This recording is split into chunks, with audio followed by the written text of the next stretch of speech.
एक बच्चा से परिवार और समाज का निर्माण होता है।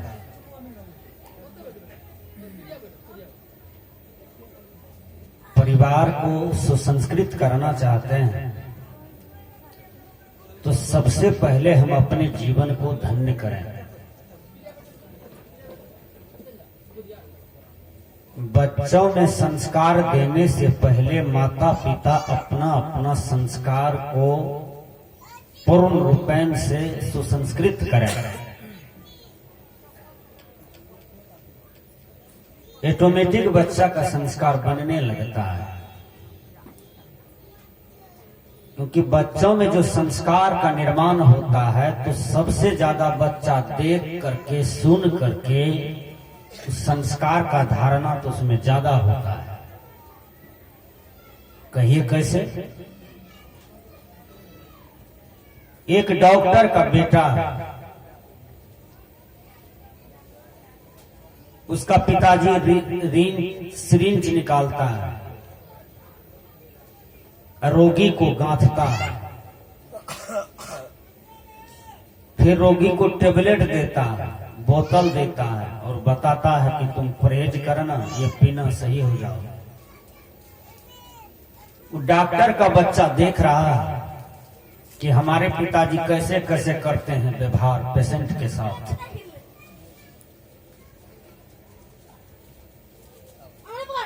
बच्चों में बच्चा खेलता है और जो डॉक्टर का बेटा है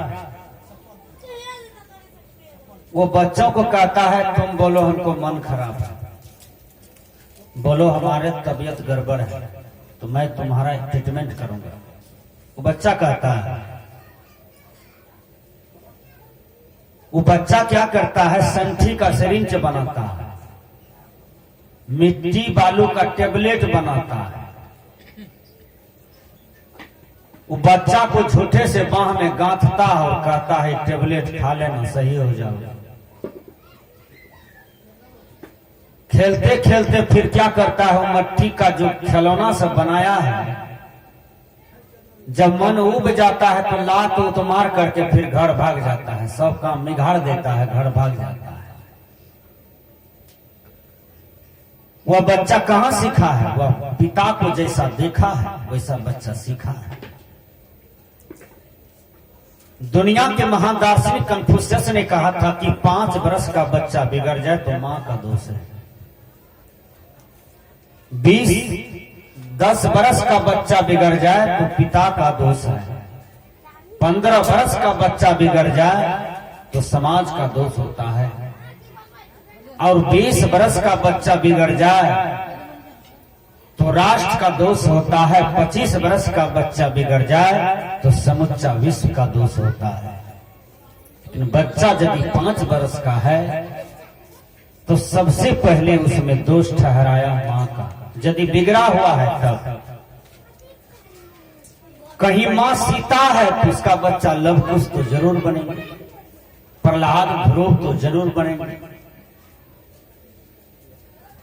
मां यदि शूर्पणखा की चाल में चलती है तो फिर उसका बच्चा सही नहीं हो सकता है, क्योंकि मां कपट चाल चलती है, मां कुचरित्र में चलती है, तो उसका बच्चा चरित्रवान और चरित्रवती नहीं हो सकता है। मां गर्भस्थ है तो गर्भस्थ मां को साधना परायण होना चाहिए, ध्यान परायण जीवन जीना चाहिए, संयम का जीवन जीना चाहिए, क्योंकि संयम भी संसार में बहुत बड़ी चीज है। संस्कृत के विद्वान ने कहा संयम खलु जीवनम, संयम ही जीवन है। मानव जीवन में 3 रत्न होते हैं, वो क्या है? श्रम, प्रेम और संयम। जिस आदमी के जीवन में श्रम है वह सुख से उत्प्रोत रहता है, जिस आदमी के जीवन में प्रेम है उस आदमी के जीवन में शांति से ओतप्रोत है, और जिस आदमी के जीवन में संयम है वह आदमी स्वस्थ रहता है। ये 3 रत्न आप धारण करें। मैंने कहा कि मां गर्भस्थ है। गर्भस्थ का मतलब बच्चा गर्भ में धारण, बच्चा गर्भ के अंदर में है, बच्चा सीख रहा है। मां की संस्कार को बच्चा वहां भी धारण करते हैं, गर्भ के अंदर में। मां जो बोलेगी, मां जैसा चलेगी, मां जो चिंतन करेगी, मां जो सुनेगी, मां जो समझेगी, ठीक वही वही संस्कार वो गर्भधारण वाला बच्चा धारण कर रहा है। का है वो मां का सूता उसमें लगा हुआ है। गर्भस्थ मां को क्या करना चाहिए? आप अपने दरवाजे पर, आप अपने घर में चरित्रवान के फोटो रखिए, चरित्रवान व्यक्ति का। बुद्ध, कबीर, महावीर, जरथुस्त्र, न्यूटन, क्रिस्टन, प्लेटो, सोक्रेट्स, इलियस, जीसस, कन्फ्यूशियस,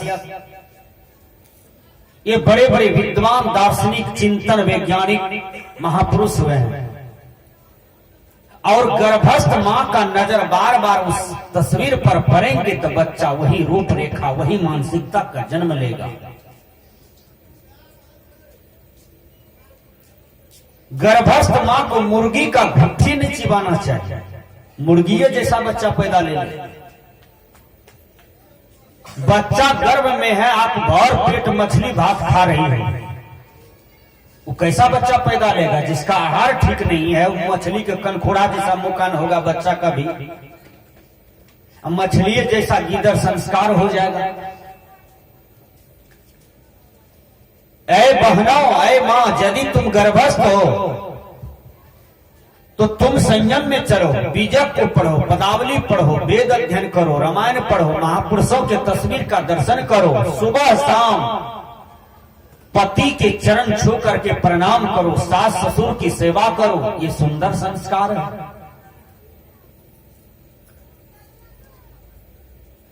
सफाई पर ध्यान दो। पाप मलेच्छ का जीवन भी नहीं जीना चाहिए। भोजन बन के रखा हुआ है, 4 बजे लिया है, साया साड़ी ब्लाउज एक ठो मुंह में दतमन ऐसे कर रही है 4 बजे दिन में। कितना साल जियोगे? मर जाओगे बहुत जल्दी।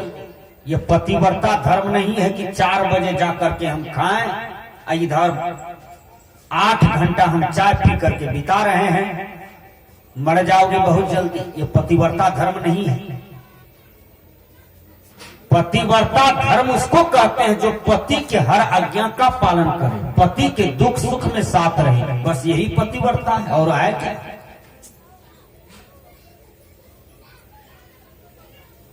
तो मैंने कहा गर्भस्थ मां हो, आपको संयम में उतरने की जरूरत है, साधना में उतरने की जरूरत है। आप लक्ष्य टिका लीजिए कि एक वो मां थी जो विवेकानंद को जन्म दी। आखिर वो कैसा मां थी? जिन्होंने 39 वर्ष की अवस्था में पूरा दुनिया को हिला करके और चले गए। स्वामी विवेकानंद आज चौक चौराहे उसके नाम से स्कूल बन गया, उसके नाम से बड़ा बड़ा चीज भारत के अंदर में बन करके तैयार है। स्वामी विवेकानंद 39 वर्ष की अवस्था में इतना सुंदर जीवन जीने का ढंग जाना, इतना सुंदर जीवन जी करके शरीर छोड़ दिया कि आज विवेकानंद गुंज रहा है। विचार कीजिए। आए विवेकानंद के देश के रहने वाले नवयुवकों, आपसे आग्रह है कि विवेकानंद जब शिकागो की धरती पर गए तो भारत का नाम रोशन करके स्वदेश लौटा। और आपके वेद को नीचा रखा गया था। विवेकानंद ने देखा हमारे देश का ग्रंथ वेद जो है वो नीचा में है। विवेकानंद ने कहा, रिस्पेक्टेड ब्रदर्स एंड सिस्टर्स, जिस भारत के ग्रंथ को सबसे नीचा रखा गया है वह भारत के ग्रंथ में कितना ताकत है, कितना बल है कि सभी ग्रंथ के वजन को, भार को सहे हुए हैं ये वेद जो भारत का ग्रंथ है। यदि मैं अपना ग्रंथ को खींच लूं तो सभी ग्रंथ ढनमना करके गिर जाएगा नीचे। देखिए कितना मूलतः ज्ञान से लेता है। और विवेकानंद 7 दिन तक प्रवचन करते रह गया।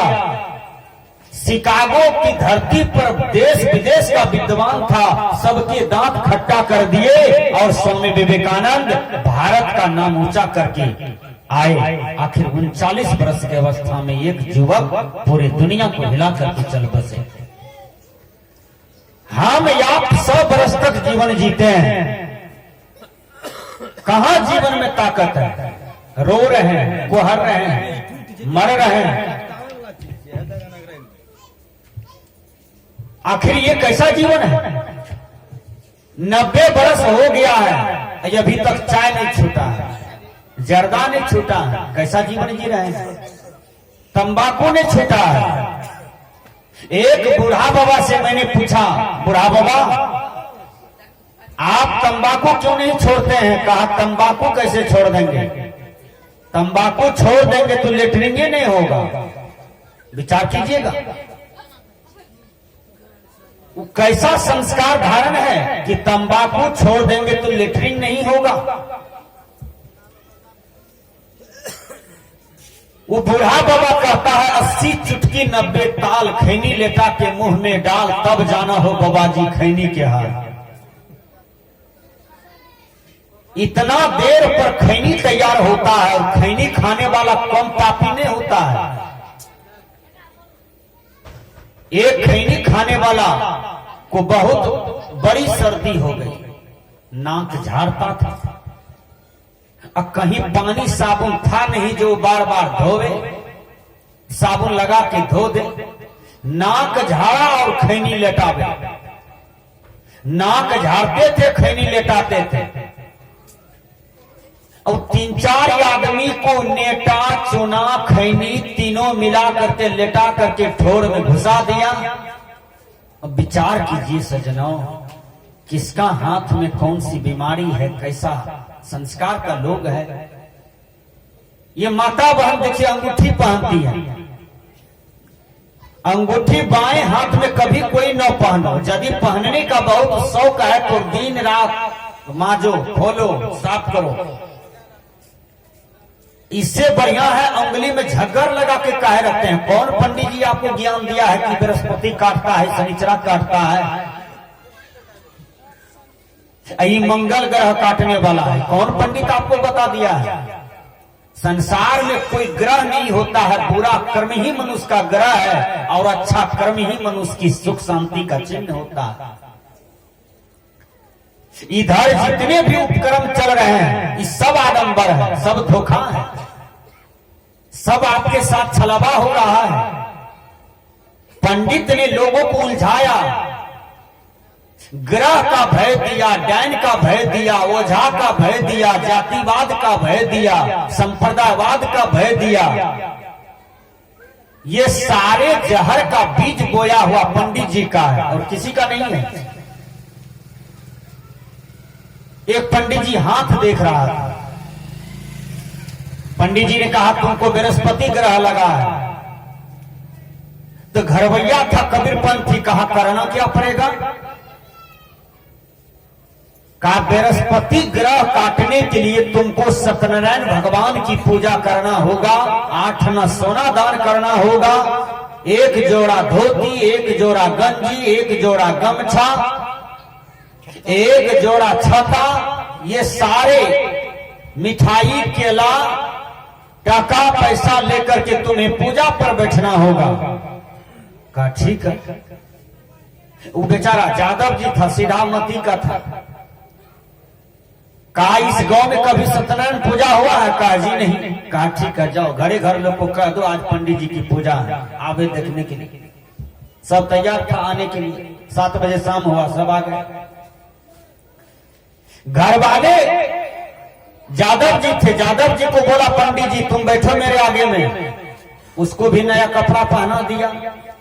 आगे में कलसा है, उसमें आम का ठल्ली है, धूप दीमन जल रहा है, प्रसाद रखा हुआ है, लोग शांति मुद्रा में बैठ गए हैं पंडित जी की पूजा के लिए। पंडित जी कहा देखो यादव जी, कहा क्या?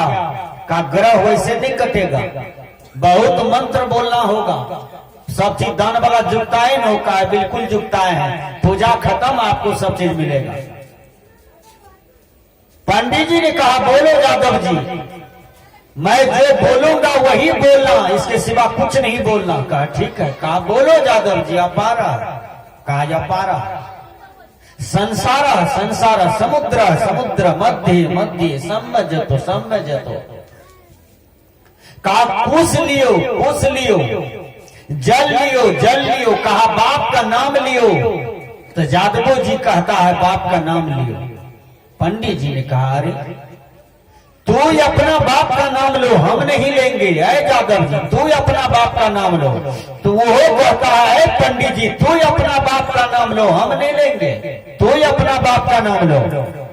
देखिए पंडित जी चतुर था, चालाक था। पंडित जी फिर बाप को काटता है। फिर पंडित जी क्या करता है, बाप को काट करके फिर लाया वहीं पर। कहा जादव जी बोलो अपारा। जादव जी कहते हैं अपारा। संसार संसार समुद्र समुद्र मध्य मध्य कुछ लियो कुछ लियो, जल लियो जल लियो। कल के अपन बाप का नाम लियो। कल के वो कैसे अपन बाप का नाम लियो। पंडित जी कहता है रे जादव भैंस का दूध खैली माता साफ करो बकेल छो। तू अपन बाप का नाम ले ले, हमरा कथी कैसे ले ले, हमें तोरा कहू बाप का नाम ले तब न पूजा सफल हेते। वो कहे हे पंडित तू हमरा किया कहती बाप का नाम ले ले, हमें तोरा न कहू ले ले। वो तो पहले कह दिया था हम जो मंत्र बोलेंगे वही बोलना। वो छोड़िए नहीं रहा था बात को। जादव जी देखिए क्या करते हैं, जो पंडित जी बोलते हैं वही भी बोलते हैं। फिर पंडित जी कनेक्शन काट के लाया सही जगह पर। पंडित जी कहते हैं जल लियो। कहा जल लियो कुछ लियो कुछ लियो। करके बाप का नाम लियो करके बाप का नाम लियो। करके हे रे यद मथा तू ने ले अपना बाप का नाम, हमरा कथी कैसे ले ले। वो कैसे हे रे पंडित तू ने अपना बाप का नाम ले, हमरा कथी कैसे ले ले। देखियो पंडित जी से नहीं रहा गया। पंडित जी के पास झोला था, झोला वजनदार था। 3-4 झोला दिया जादव जी को गुस्सा के मारे। जादव जी भी उठा, पंडित जी को दोनों टेंगड़ी पकड़ करके उठा के बाजार को गए मुक्का। जो लोग आया था देखने के लिए कहा यही पूजा है सत्यनारायण का, ऐसा ही पूजा होता है। ये उसको मारता है उसको मारता है। अब विचार कीजिएगा। सदगुरु कबीर ने कहा पंडित बाद बदेसो झूठा, राम के कहे जगत गति पावे, खार कहे मुख मीठा। पंडित जी राम राम कहने से यदि मुक्ति मिल जाएगी तो गुड़ गुड़ कहने से मुख मीठा हो जाएगा, चीनी चीनी कहने से चाय बन जाएगा, चीनी चीनी कहने से रसगुल्ला तैयार हो जाएगा, चीनी चीनी कहने से मीठा तैयार हो जाएगा। पंडित जी भूख भूख कहने से भूख मिट जाएगा, प्यास प्यास कहने से प्यास बुझ जाएगा। लेकिन ऐसा पंडित जी नहीं होता। पंडित जी आपका बात गलत है। वो ग्रह क्या काटेगा जादव जी, पंडित जी को ग्रह लगा दिया। बजाते मौका देते देते पंडित जी को ग्रह लग गया। विचार कीजिएगा। पंडित जी को आप हाथ दिखाते हैं, हाथ में क्या लिखा है? कुछ नहीं है। सब नस नारी का ये विकार है। नस नारी जैसे जैसे गया है वो अपना रेखा तैयार करते चला गया है। ये कोई विद्या नहीं है। विद्या ये है क ख ग घ अंग, ABCDEFG, ये सब विद्या है। ये कौन विद्या है पता नहीं चलता है। इसको पंडित जी पढ़ लिख करके झूठे से कहता है तुम्हारा उत्तर में शादी होगा, तुम दक्षिण कम मत, बहुत कम जाना, इधर ग्रह लगेगा तुमको। आज दिन खराब है कल दिन बढ़िया है। ये सब किसने लगाया? भैरव पंडित जी ने लगाया। एक आदमी हमको कहता है बाबा भदवा कहिया उतरते? हम कहिए कलपट्टी पर चढ़ल रहो कहिया। भदवा क्या होता है भैया? भदवा नाम का लोग मिलता है। आज तक भदवा को देखे हैं कोई आदमी? सच बोलिए तो कैसे भदवा लगता है, कैसे उतरता है? ये इस चीज से आप परेशान क्यों हैं? आज भदवा लगा है। ये सारे समाज में आडंबर वाला ज्ञान है। इस आडंबरी ज्ञान से हटिए। पंडित जी का लगाया हुआ भ्रम है, इनसे आप मुक्त होइए। तो मैंने कहा एक बच्चा से समाज का निर्माण होता है। मां गर्भस्थ हो तो मां को सदग्रंथ का अध्ययन कराना चाहिए। आप कनपट्टी में मोबाइल रखे हैं, अब फिल्मी गाना सुन रहे हैं, कैसे मानसिकता के हैं? रामायण देखो, कृष्ण लीला देखो, राष्ट्रीय संत असंग साहब जी का प्रवचन सुनिए, हम लोगों का प्रवचन सुनिए, अभिलाष साहब, धर्मस्वरूप साहब का विचार सुनिए, महान बन जाओगे। हर आदमी सुख शांति आप नहीं खोजोगे, सुख शांति आपके चरण में दौड़े आएगा, लेकिन चिंतन मनन सही हो, कर्म सही हो, साधना सही हो। खोजने की जरूरत नहीं है। कबीर साहब ने कहा, जो तू चाहे मुझको झाड़ सकल की आस, मुझ ही ऐसा होए रहो सब सुख तेरे पास। गुरुवर कबीर कहते हैं, सुख की खजाना तुम्हारे पास में है, वो बाहर नहीं है। इंग्लिश के विद्वान कहते हैं, happiness is purely A subjective thing. मनुष्य को बाह्य विषयों से लौट करके उसको अंतर्मुखी होना चाहिए, बल्कि सुख बाहर में नहीं है, सुख है आपका स्वरूप। सेते सुखम कष्ट समाधि निष्ठो, जो समाधिस्थ है, जो अंतर्मुखी है, जो अपने स्वरूप को जान करके स्वरूप में ही रमन करता है, वह सच्चा सुख में लीन है। मतलब अहम शुद्ध चेतन ज्ञान स्वरूपम अजरहम अमरहम यखंडम यनूपम। आप देह नहीं है, आप आत्मा है, ये सद्विद्या है। आप ब्राह्मण नहीं है, आप क्षत्रिय नहीं है, आप वैश्य नहीं है, आप शूद्र नहीं है, आप हिंदू मुसलमान नहीं है, आप सिख ईसाई नहीं है, आप शुद्ध चेतन आत्मा है। ये विद्या सत्य है। जीवो ब्रह्मैव नापरा अहम ब्रह्मास्मि शरीर शिवालय प्रोक्ता बुद्धस आत्मानी देवता अहम ब्रह्मास्मि। ये सद्विद्या है। आप देह नहीं है, आप देह में रहने वाले हैं। तो मैंने कहा, एक परिवार का निर्माण एक बच्चा से होता है। ए मां, यदि तुम गर्भस्थ हो तो तुम्हें साधना में उतरने की जरूरत है। तुम ये सोचो कि मैं लव कुश को जन्म देने जा रही हूं, मैं महात्मा गांधी को जन्म देने जा रही हूं, मैं ही बाबा के समान महान पुत्र को जन्म देने के लिए जा रही हूं, मैं स्वामी विवेकानंद जैसे महान पुत्र को जन्म देने जा रही हूं। आओ, मीरा, मदरसा, सहजोबाई, सावित्री, सती अनसुईया, सीता, सबरी, ऐसे महामानवी को मैं जन्म देने जा रही हूं। ऐ मां, बोलो, ये संसार में यदि ऐसे ऐसे महामानव, ऐसे ऐसे महामानवी को आप